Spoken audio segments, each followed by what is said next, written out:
Thank you so much for joining us for 10 out of 10, the podcast that aspires to bring you 10 takeaways in just 10 minutes. I'm Mark Schumacher, and today my guest to guide us through the home furnishings industry, mattress industry, et cetera, is Bill Papettas. He's president and CEO of Mattress Warehouse, and he's going to be bringing us a number of really great insights over this 10 minutes. And first of all, Bill, thank you for joining us, and I am going to start the clock right now. I did not anticipate when I had set this up with you that this was going to become kind of a discussion about leadership. But I love the fact that this week you put out a post on LinkedIn talking about store openings this week.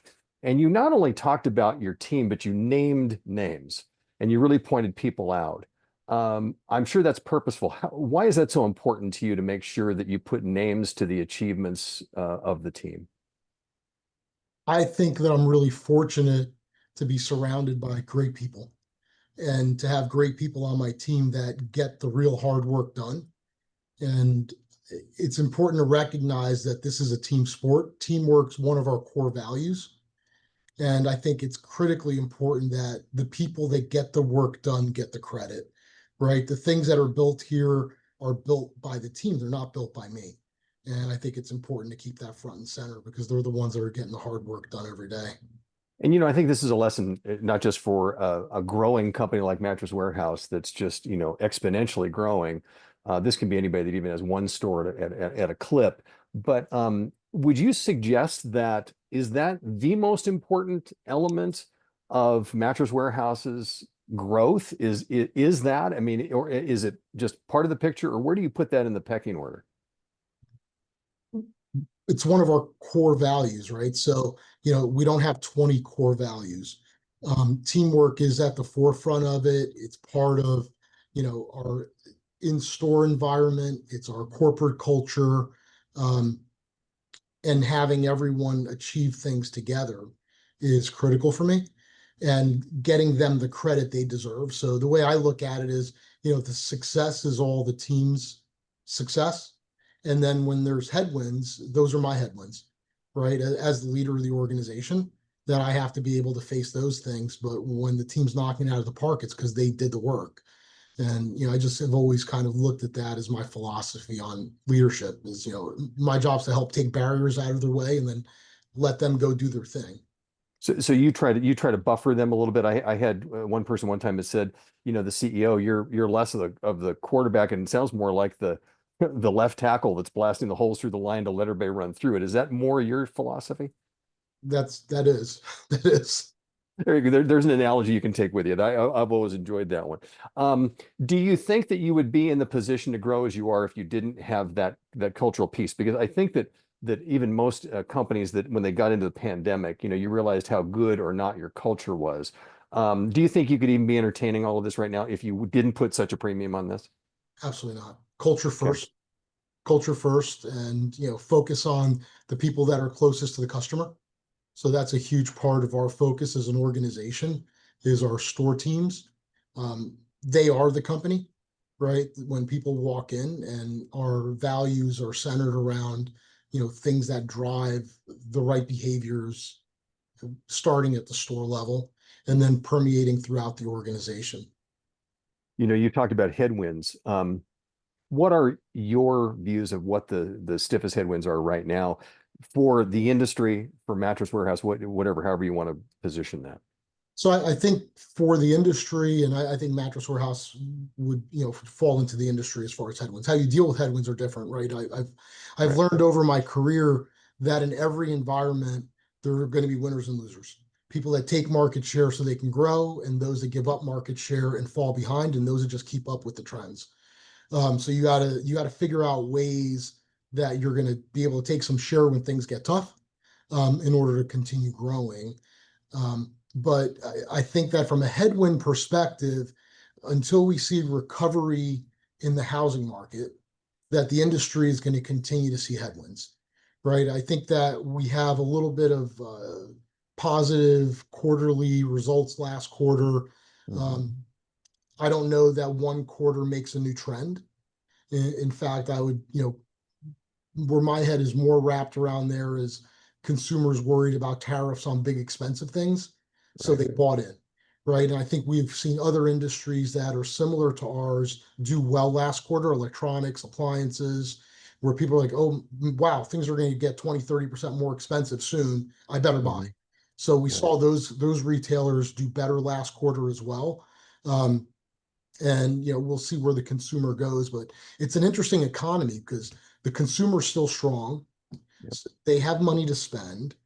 Um, Consumers at the top are doing pretty well, right? The stock market's at record highs, but the housing market, which is critical for our industry, is really depressed. And the numbers don't seem to be getting better. We don't even see blips of recovery, right? It just, this June is the worst June that we've had in 20 or 30 years, right? The housing market looks a lot more like the housing market. At this point, you can kind of look at it 2008 and then also going back into the late 90s. Like the number, it grew from the late 90s up to the 2000s and then dropped, and it's back at that level again. And it's interesting how closely industry volumes track housing if you kind of look at the ups and downs there. So I think there will be recovery there. There always is. Interest rates will start to, come down, and housing will get reignited, and we'll see a nice recovery for the industry long term. But I think until the housing market gets there, we're going to be in a, the industry will be in a bit of a headwind. Okay, fair. And and talk about this for a minute too. How do y'all feel like you're successful in differentiating within this in the mattress space alone? Super competitive. I mean, let's just tell it like it is. It's not just strict mattress retailers, but furniture companies, everybody carrying bedding, et cetera. How, Bill, how do you approach that? How do you try to differentiate on a product that everybody in some form or fashion carries? Yeah, so for us, I think the in-store experience is differentiated. Um, we adopted technology into our stores early on. 2014, we started bringing technology into the stores to separate ourselves from other people. We've been able to lean into technology. We're a technology forward company. It's part of our DNA at this point, and thinking about how we utilize technology, develop technology.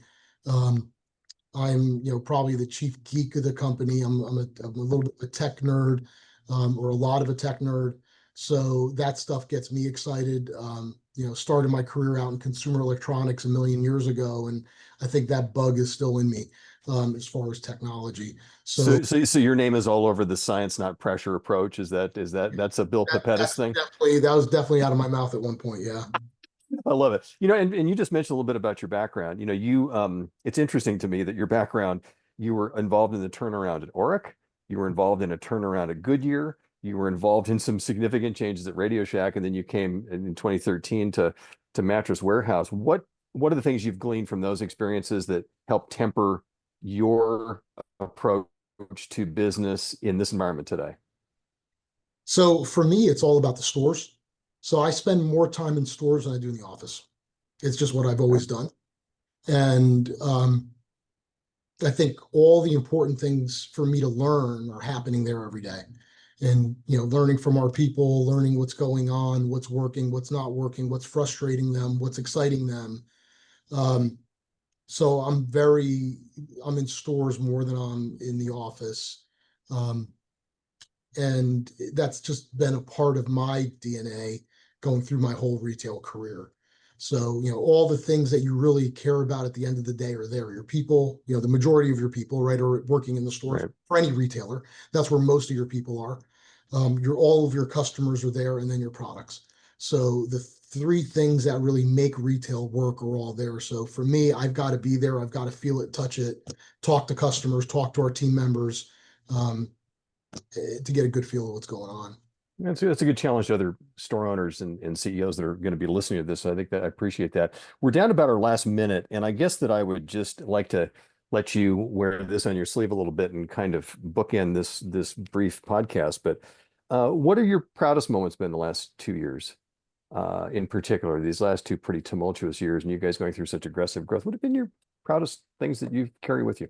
So for me, I think the proudest accomplishments for the team, that they kept marching forward, right? Even when we saw headwinds, and we say, you know what, we're just going to keep doing what we've been doing, which is growing our store base.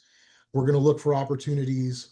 and we're going to expand, and we're going to keep doing it, and we're going to do it the right way. Um, and the team executed really well. The team executed tremendously well in opening up our Florida market, North Carolina, South Carolina, Georgia markets. And those were big moves from us geographically. And the execution level from this team is just phenomenal. And, I'm not one that believes in a lot of layers in the organization. So we're a pretty flat organization. Mhm. And, I like to say that, here, the coaches get on the field and play on Sundays, and that's part of the culture. It's a culture of doers and as leaders. So, and I think that the level of execution, given that we don't have a lot of, we're a pretty flat organization, and they just keep, there hasn't been a task or project, that they haven't been able to execute. And I think that's just the talent level of this team and their ability to just get it done.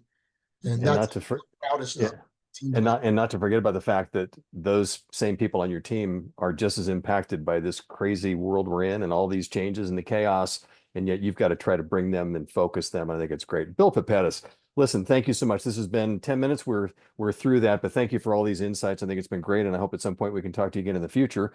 But for now, I'm Mark Schumacher, and this is 10 out of 10, and we will see you next time.